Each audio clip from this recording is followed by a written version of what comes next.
On venait de finir de régler des questions de licence dans un hôtel sur Punt Road. On parlait avec le gérant devant l'entrée quand j'ai entendu une explosion terriblement puissante.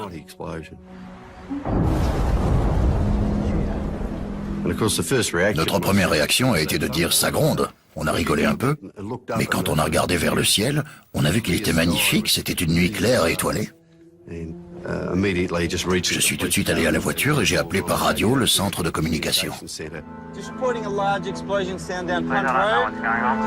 Je les ai informés de ce que j'avais entendu et au même moment, ils commençaient à recevoir les premiers appels. Ils ont dit qu'il y avait eu une explosion à l'angle de Caroline Street et de Toorak Road à South Yarra. Sur la route, au début, on ne voyait rien, mais quand on est arrivé à proximité, les lumières ont éclairé du verre et des débris partout sur la chaussée. J'ai entendu les autres unités de police arriver et bien sûr les pompiers qui étaient déjà sur les lieux à ce moment-là.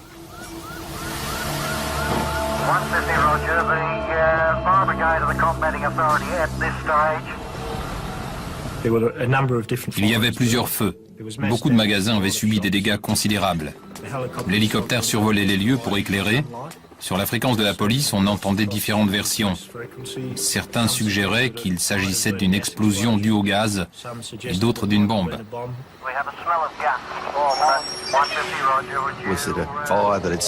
Le feu avait pris à l'intérieur de quelque chose. Il y avait un pressing au coin de la rue. Ça pouvait avoir un rapport.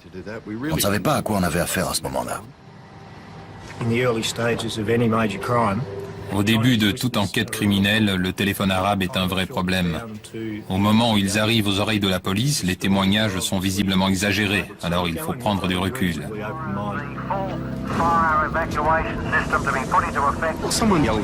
Quelqu'un a hurlé qu'il y avait une personne dans l'allée, et j'ai distingué la silhouette de quelqu'un dans les flammes.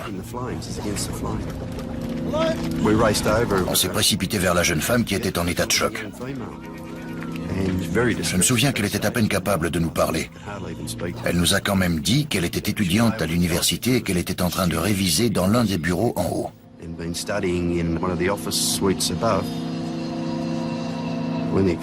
Quand l'explosion a eu lieu en dessous, sans comprendre ce qui se passait, elle a fui le bâtiment et s'est réfugiée dans l'allée où nous l'avons trouvée. On l'a attrapé et laissé aux mains des ambulanciers et on est retourné évacuer les gens, sécuriser le périmètre et garder la foule à distance, parce qu'il faut toujours se méfier d'une éventuelle explosion secondaire. Il était clair qu'il s'était passé quelque chose, mais on ne savait pas exactement quoi, donc on a isolé la scène de crime et appelé les experts nécessaires dans ces cas-là. La brigade des incendies criminels, la brigade des vols à main armée, la brigade criminelle, tous étaient dans leur véhicule et avaient pour consigne de rester dans le périmètre. Des agents en uniforme régulaient la circulation.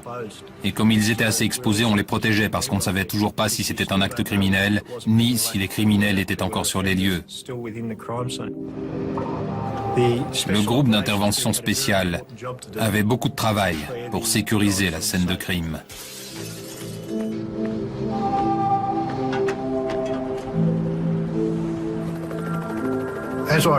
En m'approchant du bâtiment, j'ai observé une grande quantité de débris venant de la structure elle-même.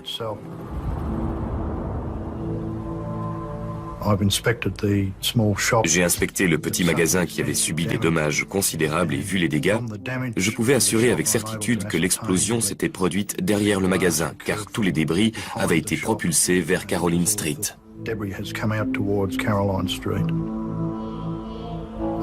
J'ai continué d'avancer et j'ai noté la présence de débris de ce qui était apparemment une voiture et qui avait été soufflée par l'explosion.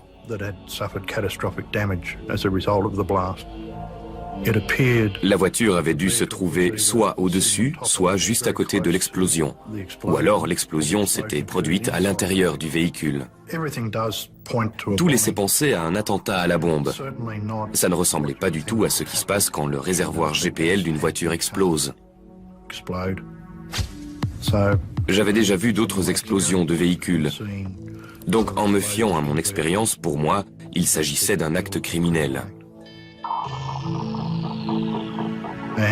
Et visiblement, une personne était présente sur les lieux au moment de l'explosion. Quand l'explosion a résonné ce matin dans cette rue huppée de South Yarra, il semblait y avoir eu plus de peur que de mal.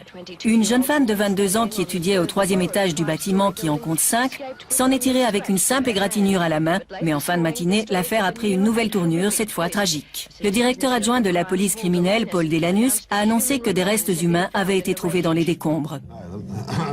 Le corps est en centaines de morceaux. Les restes trouvés étaient sans aucun doute ceux d'une personne qui était extrêmement proche de l'engin quand il s'est déclenché. Mais il était bien trop tôt pour suggérer qu'il s'agissait du poseur de bombes.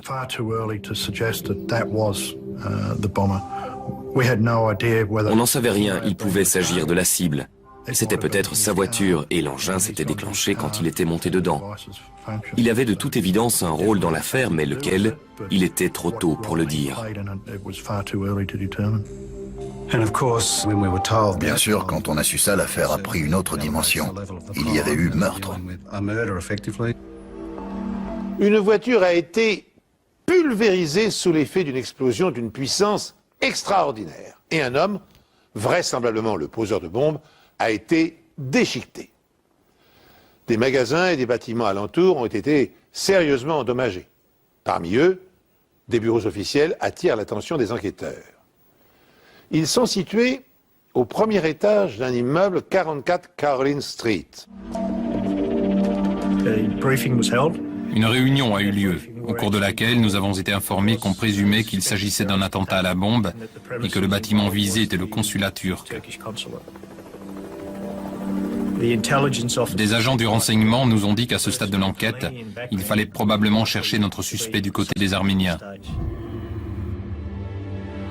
Le peuple arménien était très en colère parce que le gouvernement turc refusait de reconnaître le génocide contre le peuple arménien qui avait eu lieu en 1915. Et en 1980, 6 ans plus tôt, le consul général de Turquie avait été abattu. Le meurtre a eu lieu peu avant 10 heures ce matin. Alors que le consul général, M. Sariak Ariak, sortait de son allée, 2 hommes à moto ont surgi. Le garde du corps de M. Ariak, M. Engan Sever, qui voyageait dans un véhicule séparé, a été touché le premier. Plusieurs coups de feu ont été tirés à travers la vitre latérale de sa voiture. Les hommes armés se sont ensuite précipités sur la voiture du consul général et ont tiré au moins 8 fois à travers la vitre du conducteur. M. Ariak a été atteint à la tête et à la poitrine. Il est mort sur le coup. Je n'en étais pas certain, mais en tout cas, l'hypothèse d'un lien entre les deux enquêtes était intéressante. En général, les affaires qu'on traite sont plutôt du ressort de ce qu'on appelle des crimes traditionnels. Donc, en arrivant à la réunion, on pensait devoir chercher de simples criminels. Mais à la sortie, on a compris que ce serait un autre genre d'enquête cette fois-ci. Environ 40 minutes après l'assassinat de M. Ariak et de son garde du corps, une femme avec un accent étranger a appelé la rédaction de Channel 7 en revendiquant ces assassinats. Elle a affirmé parler au nom d'un groupe appelé les Commandos de la Justice pour le génocide arménien.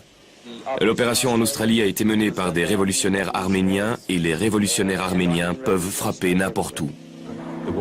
La femme a affirmé que les attaques du groupe visaient des diplomates et des institutions turques et elle a prévenu que le groupe planifiait de nouveaux attentats.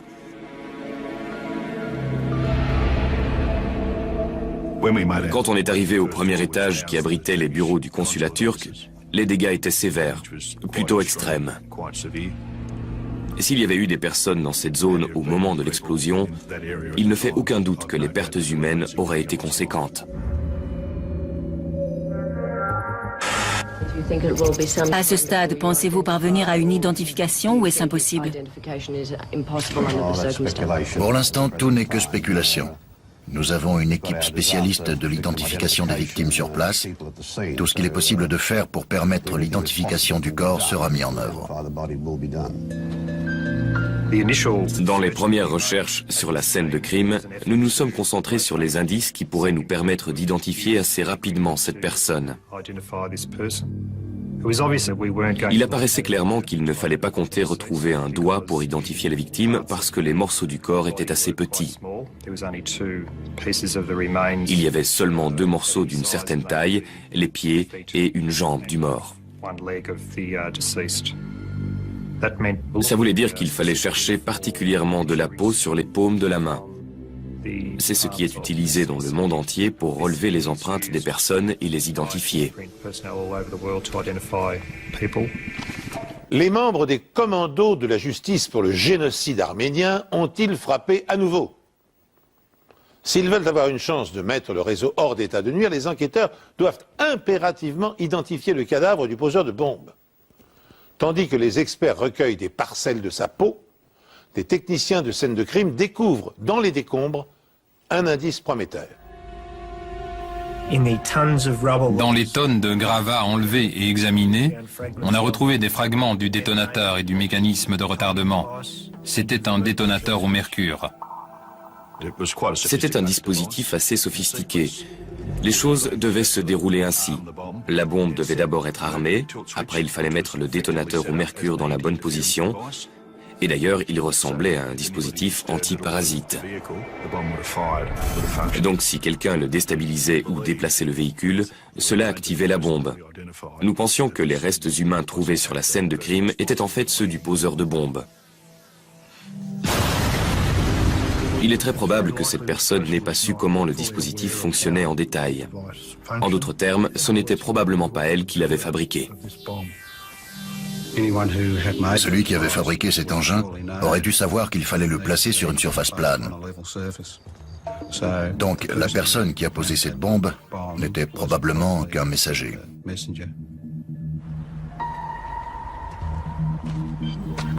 Nous pensions qu'il ne s'agissait pas d'un kamikaze. L'explosion était accidentelle. L'erreur du poseur de bombes avait évité beaucoup de morts. Mais s'il ne travaillait pas seul, cela voulait dire que d'autres attentats pouvaient avoir lieu. Il était donc capital que la police découvre l'identité du mort pour parvenir à son complice.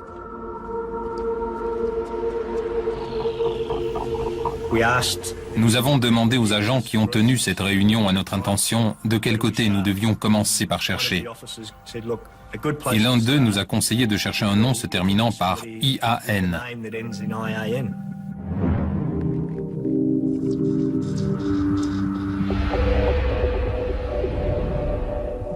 Une voiture a explosé dans un parking sur les locaux du consulat de Turquie. Le poseur de bombes a été tué par la détonation prématurée.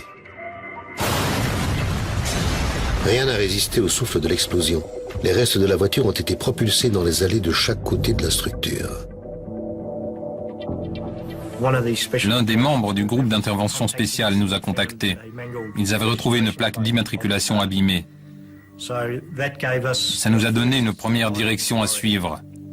On a fait les vérifications habituelles pour savoir à qui appartenait le véhicule, et ça nous a donné une adresse dans Mortimer Street, à Heidelberg. Bien sûr, à ce stade, on ne savait pas si les propriétaires de cette voiture étaient impliqués, ni s'il s'agissait effectivement du véhicule piégé. Nous avons décidé de nous rendre directement à cette adresse, parce que c'était notre piste la plus sérieuse à ce moment-là. On y est allé et on a parlé aux gens qui habitaient là.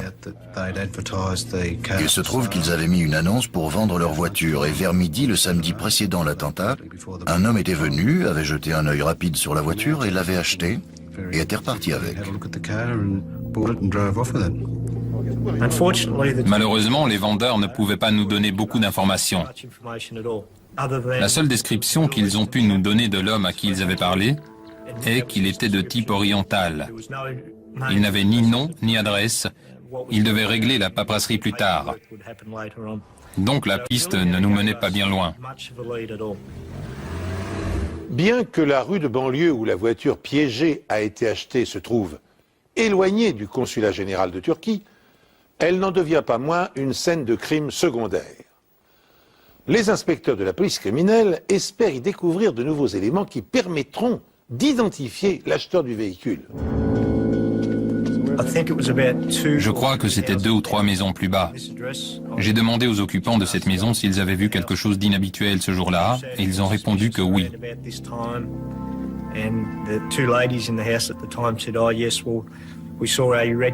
Au même moment, en face de la maison des vendeurs, il y avait une voiture rouge dont le moteur tournait. C'était un détail intéressant. Normalement, on ne remarque pas ce genre de choses. Mais l'une des filles attendait que son amie vienne la chercher, Et quand elle a entendu la voiture devant la maison, c'était une rue tranquille, elle a cru que c'était lui. Ce n'était pas le cas, mais elle s'est dit qu'elle devait rester dehors pour l'attendre.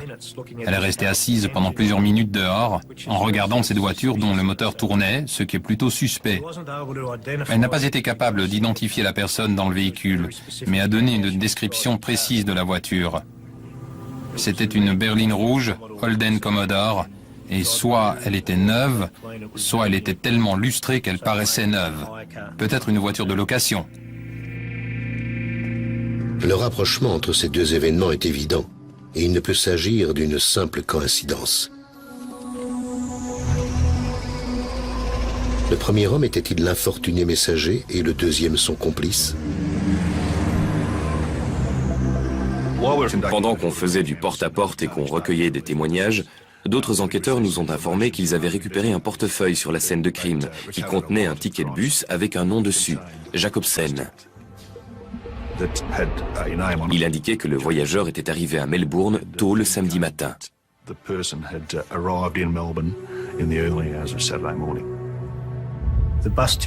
Le ticket mentionnait un voyage retour et M. Jacobsen avait un siège réservé dans le car qui retournait au même moment à Sydney. Alors on s'est débrouillé pour intercepter le car et comme prévu, le siège de M. Jacobsen était vide. Cela nous laissait penser que la personne qui avait ce billet au nom de Jacobsen était bien la personne tuée par la bombe. Mais en achetant son billet pour Sydney, le mystérieux monsieur Jacobsen n'a laissé aucune coordonnée. Faute de mieux, les enquêteurs s'en remettent à leur instinct. Celui qui se fait appeler Jacobsen serait-il aussi le loueur de la Holden Commodore rouge? On pensait que la voiture rouge était une voiture de location. Alors on s'est dit, allons voir les loueurs de voitures aux alentours de la gare routière. Chez un loueur à bas prix, j'ai demandé s'ils avaient loué des Commodore rouges. Ils n'ont fait aucune histoire pour nous montrer leur dossier. Il n'y en avait pas énormément, si je me souviens bien, mais en les feuilletant, je suis tombé sur le nom Levon Demirian, parmi les derniers. Il m'a sauté aux yeux parce que ce nom se terminait en Yann, et c'était vraisemblablement un nom arménien. Là, on tenait notre premier indice concret. On avait une piste avec le nom d'un suspect. L'autre nom, Jacobsen, n'était qu'un nom sur un registre.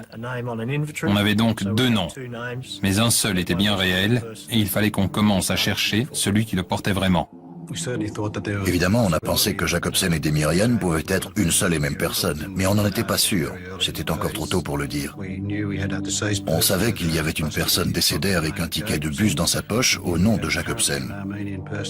Et on avait une personne, apparemment d'origine arménienne, qui avait loué cette voiture. On commençait à mieux cerner tout ça, et on était assez confiant sur le fait qu'on avait peut-être identifié le coupable.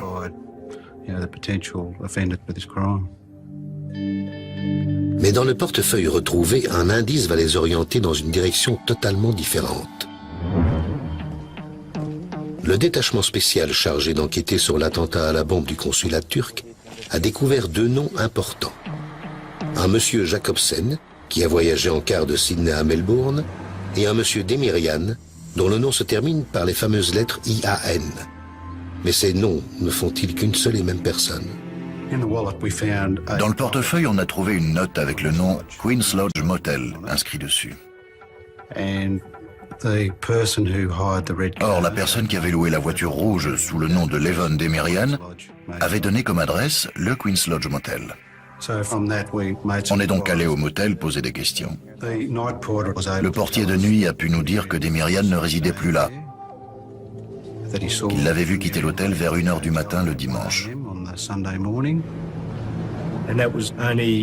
C'était environ 1 heure avant l'explosion de la bombe.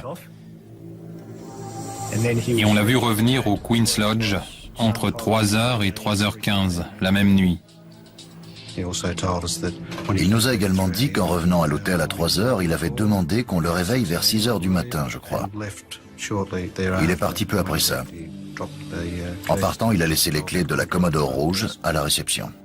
Ça nous indiquait que Demirian ne pouvait pas être le mort et qu'il n'était pas à l'hôtel entre 1h et 3h, sachant que la bombe avait explosé à 2h15.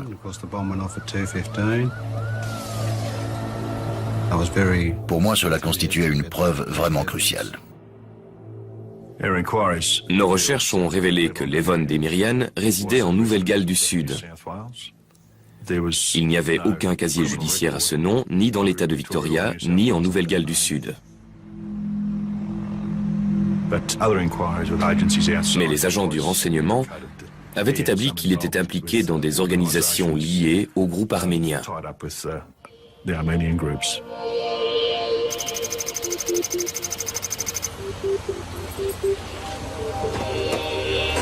Moins de 24 heures après l'explosion de la bombe, Demirian est de retour chez lui à Sydney.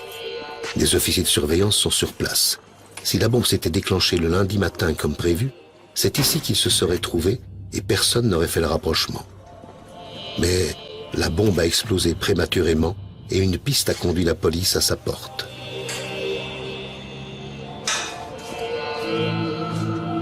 Levon Demirian est-il impliqué dans l'affaire? C'est probable. Il appartient à une organisation arménienne et son emploi du temps à Melbourne le rend également suspect. Néanmoins, pour que les policiers puissent le relier à l'attentat, ils doivent parvenir à identifier rapidement le poseur de bombe.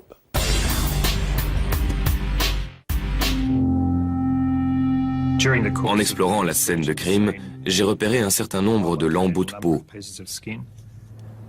Ils étaient dans l'allée nord, derrière le bâtiment du consulat turc. Ils faisaient à peine la taille d'une pièce de 5 ou 10 cents. C'était juste des bouts de peau. Il n'y avait pas du tout de chair avec. On espérait naturellement qu'ils provenaient des paumes de la main pour pouvoir identifier le mort.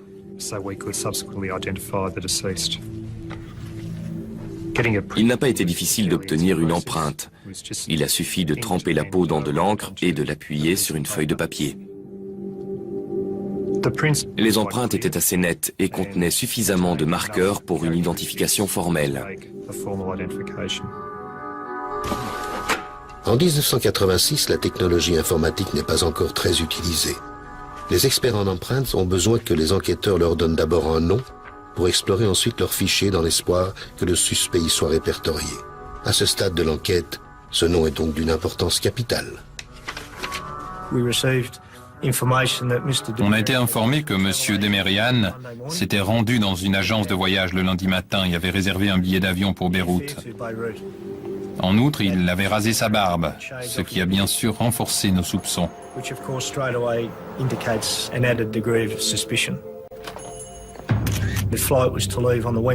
Le vol réservé en question était pour le mercredi 26 au matin. On était lundi après-midi, on était tous très fatigués. La plupart d'entre nous n'avaient pas dormi depuis le samedi matin. Mais on savait que notre principal suspect s'apprêtait à quitter le pays. Il fallait absolument qu'on identifie la personne qui était morte. Alors on a concentré tous nos efforts là-dessus. Il nous fallait en apprendre le plus possible sur Levon, en particulier pour trouver ses complices et rechercher parmi eux quelqu'un qui avait disparu. Les différentes agences de renseignement et enquêteurs en Nouvelle-Galles du Sud ont suggéré qu'il pouvait s'agir d'un ami très proche de Demirian, un certain Agob Levonian. Les enquêteurs nous ont transmis le nom d'Agob Levonian pour faire une vérification avec les empreintes obtenues grâce aux morceaux de peau. Nos recherches n'ont rien donné. Ces empreintes n'avaient pas été enregistrées dans ce pays.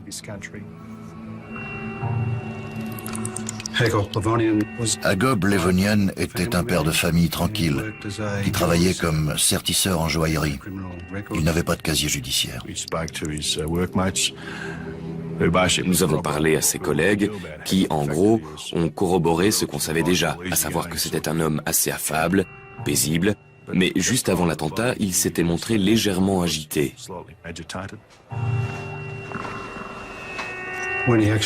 Selon son collègue, en quittant son travail le vendredi après-midi, il lui a serré la main de façon prolongée et il semblait très nerveux en disant au revoir.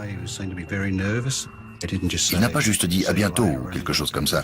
Il lui a donné une longue poignée de main et lui a dit au revoir. Avec le recul, on peut se demander s'il ne disait pas adieu. On était un peu perplexe parce que ça ne collait pas tout à fait avec ce qu'on savait. Le fait que M. Levonian n'avait pas prévu de mourir dans l'attentat. Mais peut-être était-il simplement conscient du risque. Transporter une bombe dans un bus public comportait forcément des risques. Levon Demirian est sur le point de quitter le pays pour se rendre au Liban. Pressés par le temps, les enquêteurs décident de ne pas attendre le résultat de l'analyse des empreintes digitales retrouvées sur la scène de crime. Supposant qu'elles appartiennent à Agob Levonian, alias Jacobsen, ils obtiennent des mandats pour perquisitionner les domiciles des deux suspects. S'ils se trompent, c'est toute la suite de l'enquête qui sera compromise. Le risque encouru est énorme, mais l'urgence de la situation ne leur laisse pas d'autre choix. Ce n'est pas qu'on voulait vraiment y aller.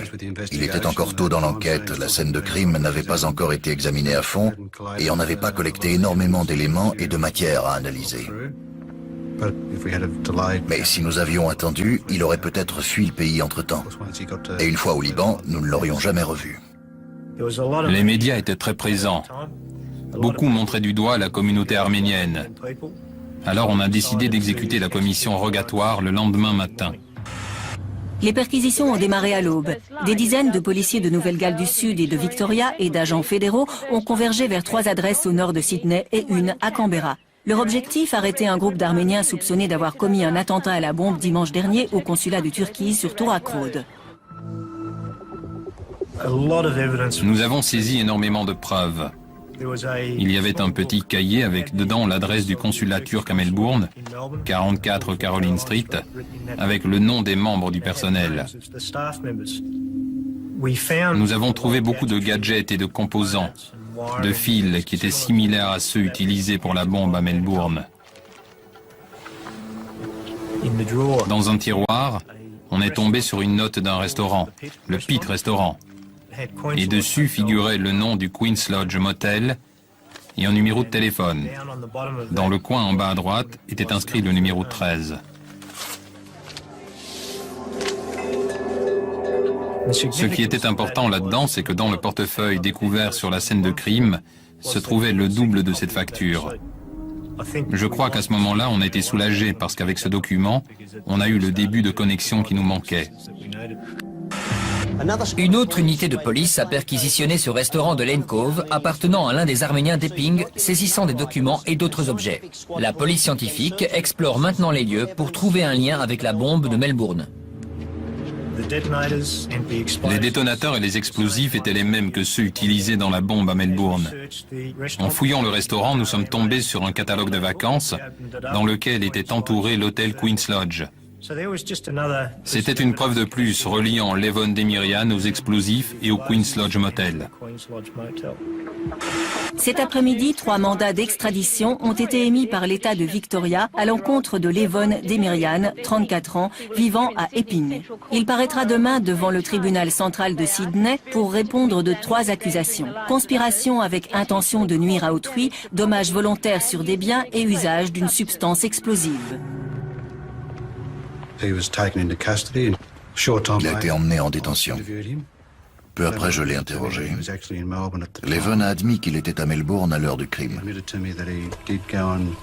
Il a admis devant moi avoir loué la voiture rouge, payé avec sa carte bleue et s'être rendu avec Agob à Heidelberg pour acheter la Torana blanche.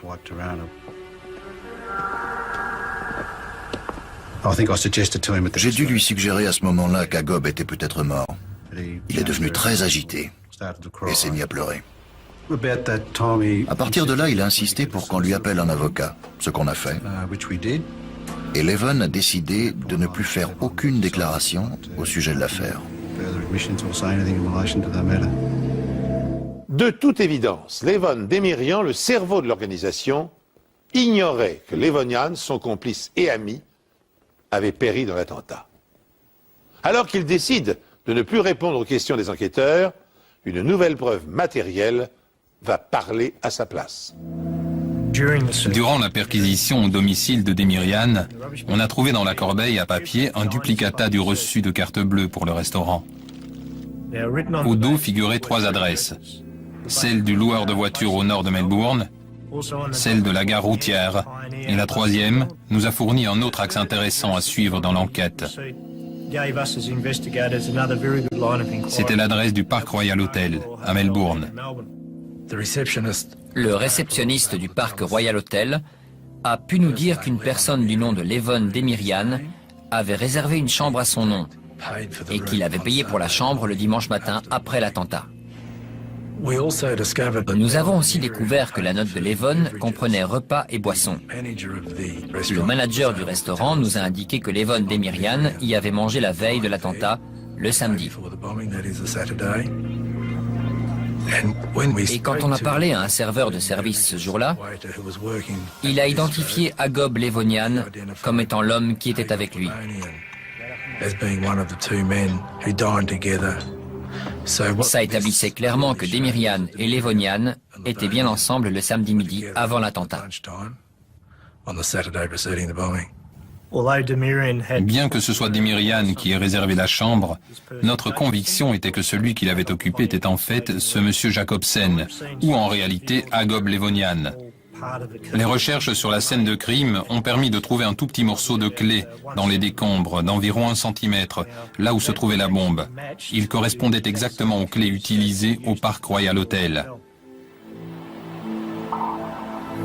C'était une preuve circonstancielle de plus qui reliait Demirian à Levonian et à la bombe.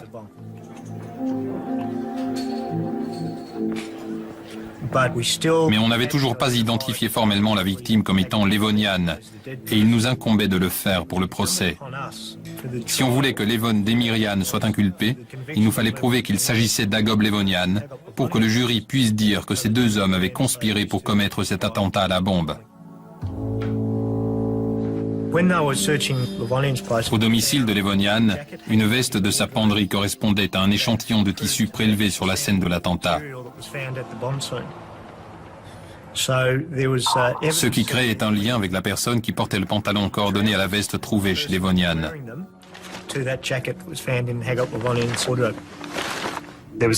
Sans les empreintes d'Agob Levonian dans nos fichiers, il fallait trouver un autre moyen d'identifier les lambeaux de peau. Nous avions besoin que les enquêteurs nous fournissent un document que seul Agob Levonian aurait touché pour pouvoir comparer les empreintes sur le document et celles des lambeaux de peau.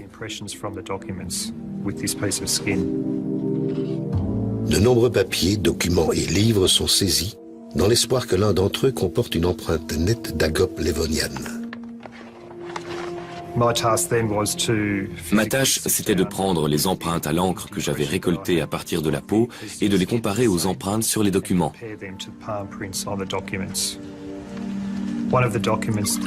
L'un des documents saisis dans la perquisition était un grand facturier.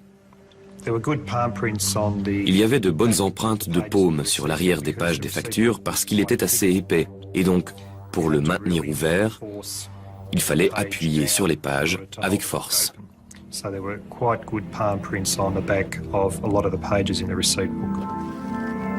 L'une des pages contenait une empreinte assez nette.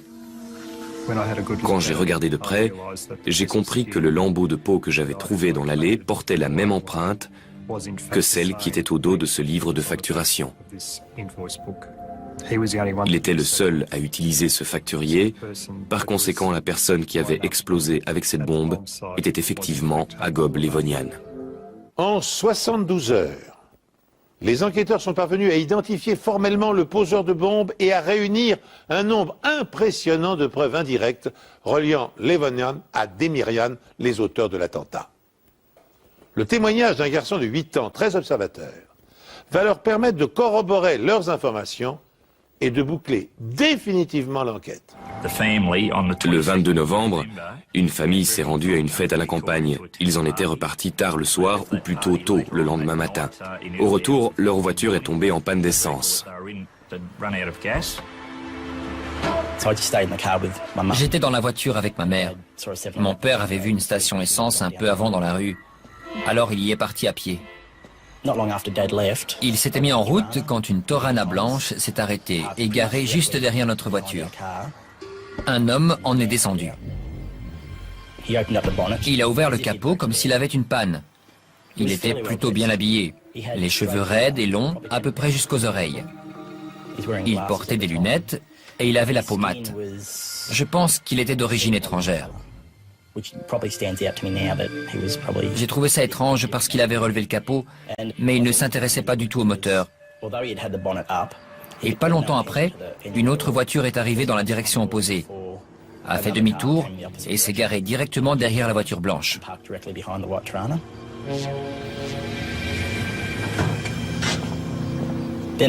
Un type est descendu de l'autre voiture. Je me rappelle qu'il était très chevelu et il avait une moustache. Ils ont commencé à parler. Je ne comprenais pas ce qu'ils disaient. Ils devaient parler dans une langue étrangère. Moi et ma mère, on était lancés dans un jeu à ce moment-là. C'est sûrement à cause de ça que je me rappelle autant de choses. Je me souviens qu'on a parlé de la plaque d'immatriculation, une plaque en noir et blanc. Et dessus, il y avait écrit Victoria. Et elle comportait 2-4. Je savais de quel modèle de voiture il s'agissait parce qu'à l'époque, ma grand-mère avait la même. Mon père est revenu de la station essence et je me souviens avoir regardé les deux types qui se tenaient derrière le capot de la voiture blanche. Le conducteur de la voiture blanche montrait à l'homme de l'autre voiture quelque chose dans le coffre. Mon père a versé l'essence, mais ça n'a pas suffi à la faire démarrer. Alors il est retourné à la station. Et cette fois, je suis allé avec lui. Elle devait être à 2 ou 3 pâtés de maison. Arrivé à la station, je me souviens avoir entendu une explosion, sans y faire très attention sur le coup. Ça pouvait être n'importe quoi. On a pris assez d'essence et on est retourné à la voiture. Les deux hommes étaient partis. Les voitures avaient disparu. On a repris la route, tourné à l'angle et là, il y avait des véhicules de pompiers et de police partout. Il y avait plein de fumée. J'avais 8 ans à l'époque et pour moi, à ce moment-là, je n'ai pas fait le rapprochement. C'est le lendemain à la maison, quand on a vu la voiture blanche à la télé, que j'ai fait le lien. Je l'ai reconnue tout de suite. Alors on a appelé la police. La police pense que Levonian et son commanditaire de Sydney, Levon Demirian, ont placé la bombe sous le consulat dans Caroline Street et que Levonian a été pulvérisé dans l'explosion. La voiture piégée était un modèle Torana blanc acheté la veille. Aujourd'hui, une famille a affirmé à l'audience préliminaire de Demirian avoir vu une voiture similaire à South Yarra quelques minutes seulement avant l'explosion. La sincérité de ce garçon de 8 ans était indéniable. Vous pouviez voir qu'il disait la vérité. Il n'avait aucune raison de mentir. Il se rappelait la plaque qui contenait 2-4 et effectivement, la voiture de la bombe avait les numéros 440 dans son immatriculation. Il nous a donné une très bonne description des conducteurs des deux voitures et plus tard, il a identifié M. Levonian sur une photo et Levon Demirian à l'audience préliminaire. C'était une preuve très importante parce qu'elle ne provenait pas de l'enquête de la police. On avait un témoin visuel indépendant. D'après nous, voilà comment les événements se sont déroulés. Nous étions convaincus que Demirian était le cerveau dans l'organisation de cette action. Monsieur Demirian s'est montré publiquement à Melbourne pour se forger un alibi, parce que je pense qu'il savait que la police et beaucoup de gens s'intéressaient à lui. Je ne pense pas qu'il était assez bête pour ne pas savoir qu'il serait suspecté. Son plan était de rester dans un lieu public. Agop Levonian, quant à lui, devait venir à Melbourne et apporter la bombe là-bas en voyageant en car sous le nom de Jacobsen. 7 ou 8 voyageurs ont formellement identifié Agop Levonian. Ils l'avaient remarqué, pas à cause de son physique, mais de son comportement. Je me rappelle qu'une dame a dit qu'elle l'avait remarqué parce qu'il n'arrêtait pas de manger des sucettes, probablement parce qu'il était nerveux.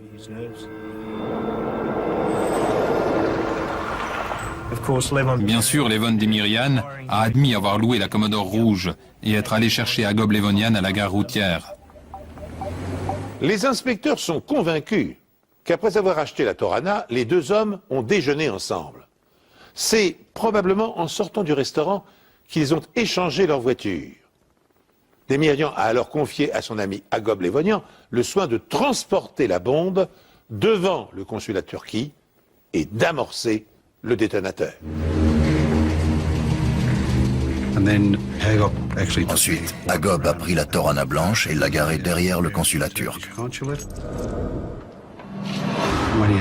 Lorsqu'il est descendu de la voiture, il est allé à l'arrière du véhicule.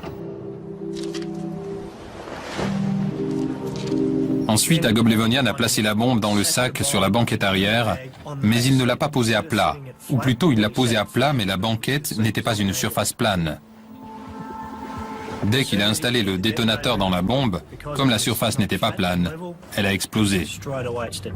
Finalement, c'est la sophistication de la bombe, gage supposé de son efficacité, qui permettra à la police d'assembler les pièces du puzzle. Si Levonian n'avait pas fait une erreur avec le détonateur, l'affaire n'aurait peut-être jamais été résolue. Demirian a été inculpé de meurtre, conspiration en vue de nuire à autrui et destruction de biens. Il y a 20 ans, il n'y avait pas de chef d'accusation spécifique au terrorisme. Les charges retenues étaient donc uniquement liées à ces crimes. Au terme de 13 jours de procès, le procureur de la Couronne a accusé Levon Demirian et son ami Agop Levonian d'avoir conspiré pour faire sauter le consulat turc pour protester contre le refus des Turcs de reconnaître le génocide arménien. La défense de Demirian, David Galbali, a prétendu que son client avait été trompé par son meilleur ami et ne savait rien de son plan de faire exploser le consulat. Le jury, composé de 6 hommes et 6 femmes, a commencé à délibérer juste avant midi aujourd'hui et peu avant 17h, son président a indiqué qu'il était parvenu à un verdict. Coupable pour les charges de conspiration et meurtre. Demirian devra purger une peine de 25 ans de prison. Les 10 ans pour conspiration seront confondus dans cette peine. Monsieur Justice Kay a adressé une mise en garde explicite à tous ceux qui seraient tentés de conspirer en vue de commettre des actes de terrorisme. Levon Demirian a fait appel de la sentence. La condamnation pour conspiration a été confirmée, mais celle du meurtre de son meilleur ami ayant été abandonnée, sa peine a été réduite à 10 ans de détention. Peine qu'il purge toujours dans un quartier de haute sécurité. À la suite de cette affaire, la législation australienne a considérablement alourdi les charges retenues contre les auteurs d'actes terroristes. Sachez encore, pour l'anecdote, que si vous visitez un jour le musée de la police de Victoria, vous pourrez y découvrir des débris divers récupérés sur le site de l'explosion. Ainsi se termine cette émission. Je vous remercie de l'avoir suivi et de nous rester fidèles. Je vous donne rendez-vous bientôt sur cette antenne pour une nouvelle enquête impossible.